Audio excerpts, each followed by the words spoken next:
ओम शांति, ओम शांति, ओम शांति।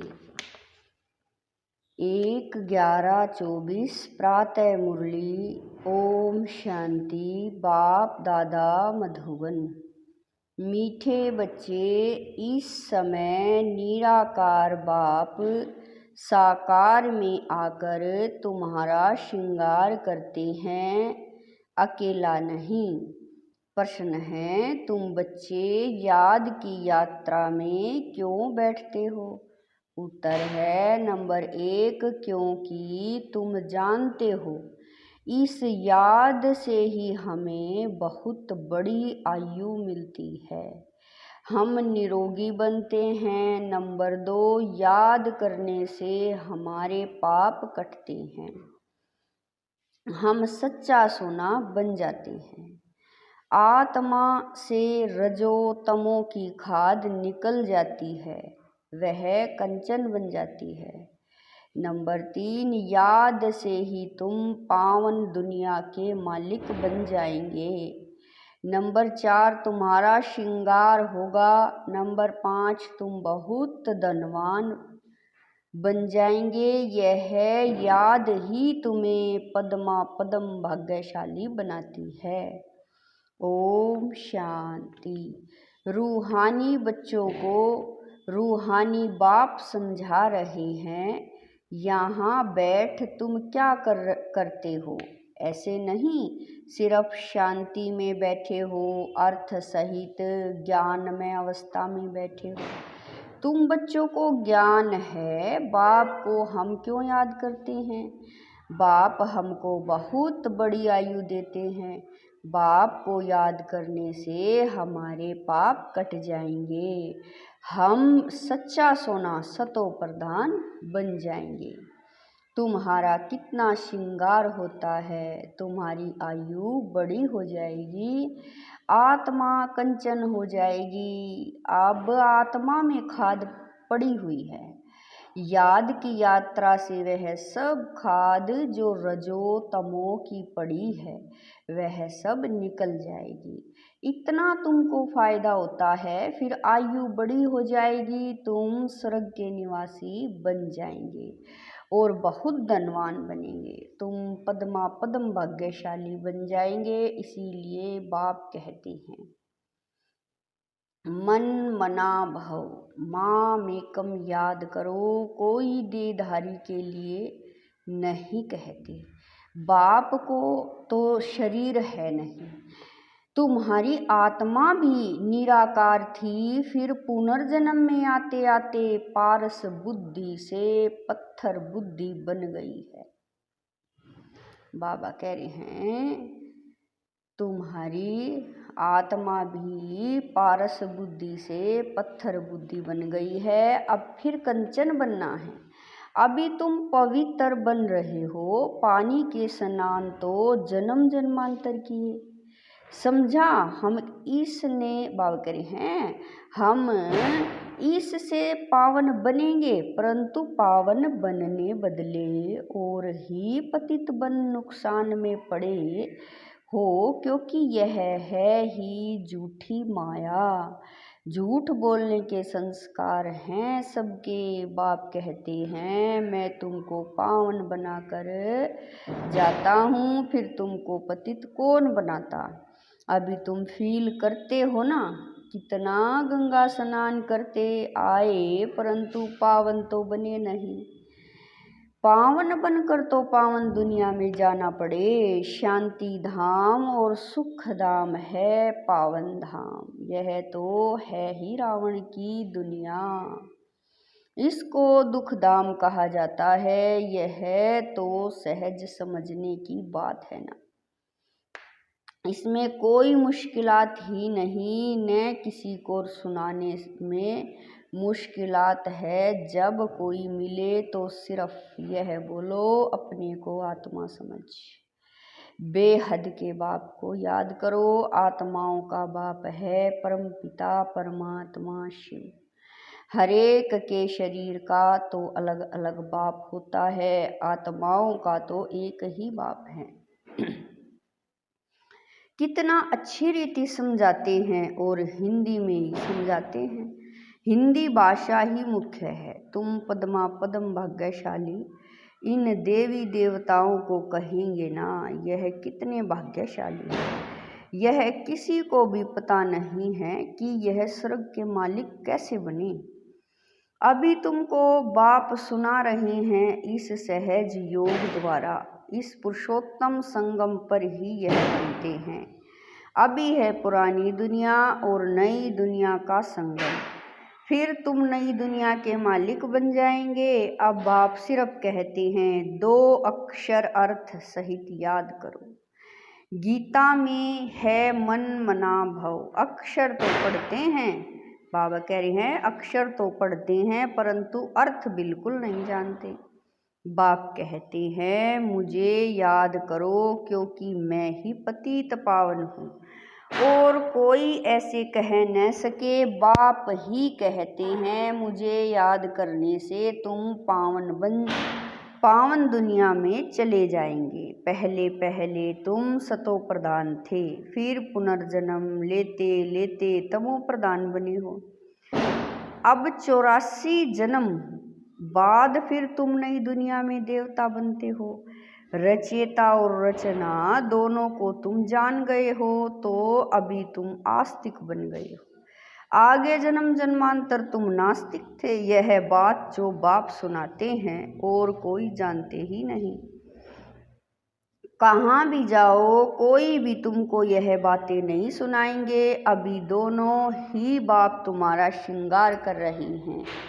पहले तो बाप अकेला था, शरीर बगैर था, ऊपर बैठ तुम्हारा श्रृंगार कर न सके। कहते हैं ना बत बाहर 12 है, मतलब 1 और 2 मिलकर 12 होते हैं। बाकी प्रेरणा व शक्ति आदि की बात नहीं, ऊपर से प्रेरणा द्वारा मिल न सके। निराकार जब साकार शरीर का आधार लेते हैं तब तुम्हारा श्रृंगार करते हैं, समझते भी हैं। बाबा हमको सुख धाम में ले जाते हैं। ड्रामा के प्लान अनुसार बाबा बंधायमान है, उनको ड्यूटी मिली हुई है। हर 5000 वर्ष बाद आते हैं तुम बच्चों के लिए। इस योग बल से तुम कितने कंचन बनते हो। आत्मा और काया दोनों कंचन बनती है, फिर छी बनते हैं। अभी तुम साक्षात्कार करते हो। इस पुरुषार्थ से हम ऐसा श्रृंगार, हमारा बाबा कह रहे हैं इस पुरुषार्थ से हम ऐसा श्रृंगारा हुआ बनेंगे। वहाँ क्रिमिनल आई होती नहीं तो भी अंग सब ढके हुए होते हैं। यहाँ तो देखो छी बातें रावण राज्य में सीखते हैं। इन लक्ष्मी नारायण को देखो, ड्रेस आदि कितनी अच्छी है। यहाँ सब है देह अभिमानी, उन्हों को देह अभिमानी नहीं कहेंगे, उन्हों की नेचुरल ब्यूटी। बाप तुमको ऐसा नेचुरल ब्यूटीफुल बनाते हैं। आजकल तो सच्चा जेवर कोई पहन भी नहीं सकता, कोई पहने तो उनको ही लूट जाए। वहाँ तो ऐसी कोई बात नहीं। ऐसा बाप तुमको मिला है, इन बगैर तो तुम बन न सके। बाबा कह रहे हैं बहुत कहते हैं हम तो डायरेक्ट शिव बाबा से लेते हैं, परंतु वह देंगे ही कैसे। भले कोशिश करके देखो, डायरेक्ट मांगो, देखो मिलता है। ऐसे बहुत कहते हैं हम तो शिव बाबा से वर्षा लेंगे। ब्रह्मा से पूछने की भी क्या दरकार है। शिव बाबा प्रेरणा से कुछ दे देंगे। अच्छे अच्छे पुराने बच्चे, उनकी भी माया ऐसे चक पहन लेती है, काट लेती है। एक को मानते हैं परंतु एक क्या करेंगे। बाप कहते हैं मैं एक कैसे आऊं, मुख बगैर बात कैसे कर सकूं। मुख का तो गायन है ना। गौमुख से अमृत लेने के लिए कितना धक्का खाते हैं, फिर श्रीनाथ द्वारे पर जाकर दर्शन करते हैं, परंतु उनका दर्शन करने से क्या होगा। उसको कहा जाता है भूत पूजा। उसमें आत्मा तो है नहीं, बाकी 5 तत्वों का पुतला बना हुआ है। तो गोया माया को याद करना हो गया। 5 तत्व प्रकृति है ना, उनको याद करने से क्या होगा। प्रकृति का आधार तो सबको है, परंतु वहाँ है सतो प्रधान प्रकृति, यहाँ है तमो प्रधान प्रकृति। बाप को सतो प्रधान प्रकृति का आधार कभी नहीं लेना पड़ता। यहाँ तो सतो प्रधान प्रकृति मिल न सके। यह जो भी साधु संत हैं, बाप कहते हैं, इन सब का उद्धार मुझे करना पड़ता है। मैं निर्वर्ती मार्ग में आता ही नहीं हूँ, यह है ही प्रवृत्ति मार्ग। सबको कहता हूँ पवित्र बनो। वहाँ तो नाम रूप आदि सब बदल जाता है। तो बाप समझाते हैं, देखो यह नाटक कैसा बना हुआ है। एक के फीचर न मिले दूसरे से, इतने करोड़ों हैं, सबके फीचर्स अलग हैं। कितना भी कोई कुछ करे तो भी एक के फीचर दूसरे से मिल न सके। इसको कहा जाता है कुदरत वंडर। सड़क को वंडर कहा जाता है ना। कितना शोभनिक है। माया के 7 वंडर, बाप का एक वंडर। वह 7 वंडर्स तराजू के एक तरफ रखो, यह एक वंडर दूसरे तरफ में रखो तो भी यह भारी हो जाएगा। एक तरफ ज्ञान एक तरफ भक्ति को रखो तो ज्ञान का तरफ बहुत भारी हो जाएगा। अभी तुम समझते हो, भक्ति सिखलाने वाले तो ढेर हैं, ज्ञान देने वाला एक ही बाप है। तो बाप बैठ बच्चों को पढ़ाते हैं, श्रृंगार करते हैं। बाप कहते हैं पवित्र बनो, तो कहते नहीं हम तो छी छी बनेंगे। गरुड़ पुराण में भी विषय वैतरणी नदी दिखाते हैं ना। बिच्छू टिंडन सर्प आदि सब एक दो को काटते रहते हैं। बाप कहते हैं तुम कितने निधन के बन जाते हो। तुम बच्चों को ही बाप समझाते हैं, बाहर में कोई को ऐसा सीधा कहो तो बिगड़ जाए। बड़ा युक्ति से समझाना होता है। कई बच्चों में बातचीत करने का भी अकल नहीं रहता। छोटे बच्चे एकदम इनोसेंट होते हैं, इसीलिए उनको महात्मा कहा जाता है। कहाँ श्री कृष्ण महात्मा, कहाँ यह सन्यासी निर्वर्ती मार्ग वाले महात्मा कहलाते हैं। वह है प्रवृत्ति मार्ग, वह कभी भ्रष्टाचार से पैदा नहीं होते, उनको कहते ही हैं शिष्टाचारी। अभी तुम शिष्टाचारी बन रहे हो, बच्चे जानते हैं यहाँ बाप दादा दोनों इकट्ठे हैं, यह जरूर श्रृंगार अच्छा ही करेंगे। सबकी दिल होती ना होगी, बाप कह रहे हैं सबकी दिल होगी ना, जिन्होंने इन बच्चों को ऐसा श्रृंगार कराया है, तो हम क्यों न उनके पास जाएं। इसीलिए तुम यहाँ आते हो रिफ्रेश होने, दिल कशिश करती है। बाप के पास आने जिनको पूरा निश्चय होता है, वह तो कहेंगे चाहे मारो चाहे कुछ भी करो, हम कभी साथ नहीं छोड़ेंगे। कोई तो बगैर कारण भी बाबा कह रहे हैं, कोई तो बगैर कारण भी छोड़ देते हैं। यह भी ड्रामा का खेल बना हुआ है। फारकतीवार डायोर्स दे देते हैं। बाप जानते हैं यह रावण के वंश के हैं। कलप कलप ऐसा होता है, कोई फिर आ जाते हैं, बाबा समझाते हैं हाथ छोड़ने से पद कम हो जाता है। सम्मुख आते हैं, प्रतिज्ञा करते हैं हम ऐसे बाप को कभी नहीं, कम नहीं है। झट अपनी तरफ खींच लेती है, परंतु सम्मुख आते हैं तो उनको समझाया जाता है। बाप लाठी थोड़ा ही लगाएंगे, बाप तो फिर भी प्यार से ही समझाएंगे। तुमको माया ग्रह खा जाता। अच्छा हुआ जो बचकर आ गए, घायल होंगे तो पद कम हो जाएगा। जो सदैव एक रस ही रहेंगे वह कभी हटेंगे नहीं, कभी हाथ नहीं छोड़ेंगे। यहाँ से बाप को छोड़ मर कर माया रावण के बनते हैं तो उनको माया और ही जोर से खाएगी। बाप कहते हैं तुमको कितना श्रृंगार करते हैं। बाबा कह रहे हैं तुमको कितना श्रृंगार करते हैं, समझाया जाता है अच्छे होकर चलो, किसी को दुख नहीं दो, ब्लड से भी लिख कर देते हैं, फिर वैसे के वैसे बन जाते हैं। माया बड़ी जबरदस्त है, कान नाक से पकड़कर बहुत तड़पाती है। अब तुमको ज्ञान का तीसरा नेत्र देते हैं तो क्रिमिनल दृष्टि कभी नहीं जानी चाहिए। विश्व का मालिक बनना है तो कुछ मेहनत भी करनी पड़े ना। अब तुम्हारी आत्मा और शरीर दोनों तमो प्रधान है, खाद पड़ गई है। इस खाद की बाबा कह रहे हैं, इस खाद को भस्म करने के लिए बाप कहते हैं मुझे याद करो। तुम बाप को याद नहीं कर सकते हो, लज्जा नहीं आती है, याद नहीं करेंगे तो माया के भूत तुमको हप कर लेंगे। तुम कितना छी बन गए हो। रावण राज्य में एक भी ऐसा नहीं जो विकार से पैदा न हुआ हो, वहाँ इस विकार का नाम ही नहीं।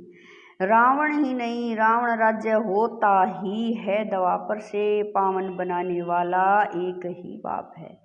बाप कहते हैं बच्चे, यह एक जन्म ही पवित्र बनना है, फिर तो विकार की बात ही नहीं होती।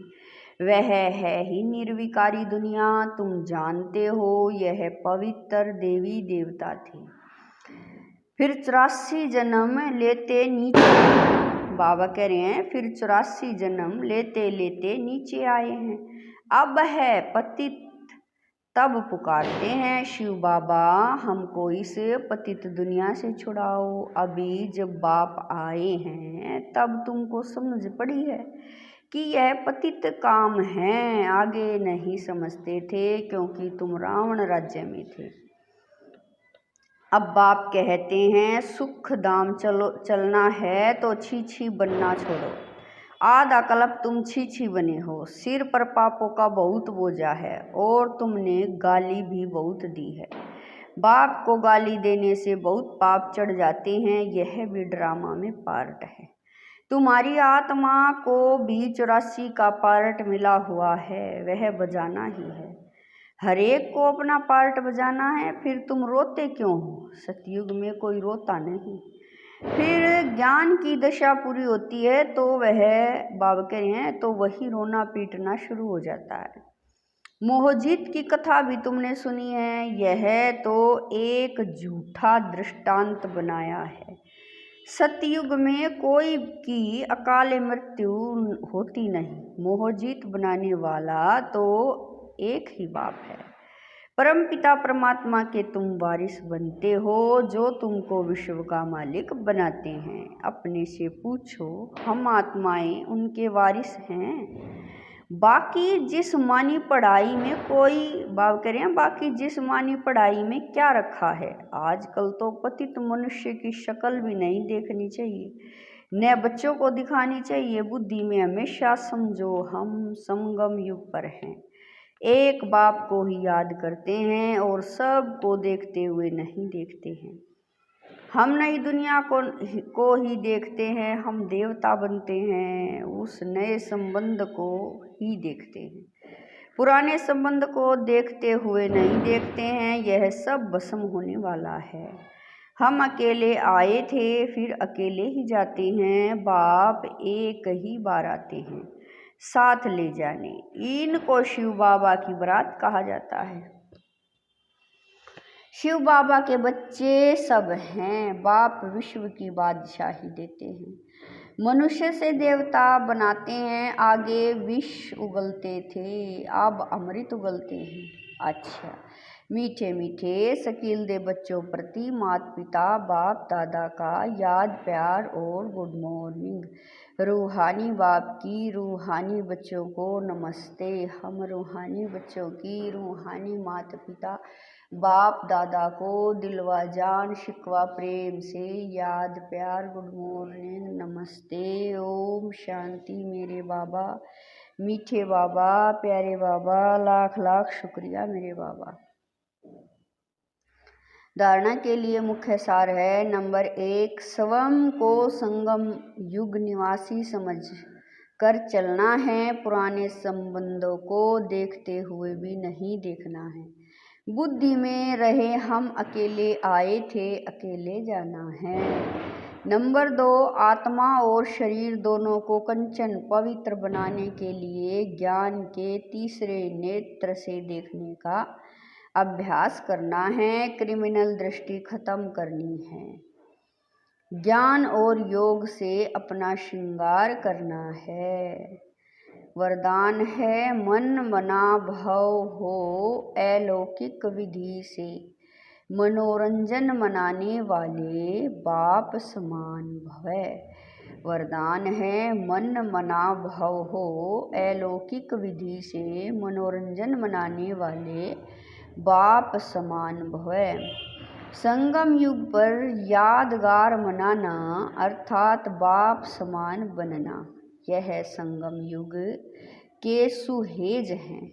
खूब मनाओ, लेकिन बाप से मिलन मनाते हुए मनाओ, सिर्फ मनोरंजन के रूप में नहीं, लेकिन मन मना भव हो मनोरंजन मनाओ। अलौकिक विधि से अलौकिकता का मनोरंजन अविनाशी हो जाता है। संगम युगी दीपमाला की विधि। पुराना खाता खत्म करना पुराना खाता खत्म करना, हर संकल्प हर घड़ी नया अर्थात अलौकिक हो।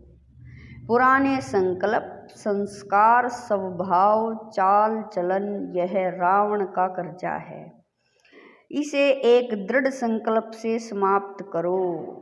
स्लोगन है बातों को देखने के बजाय स्वयं को और बाप को देखो।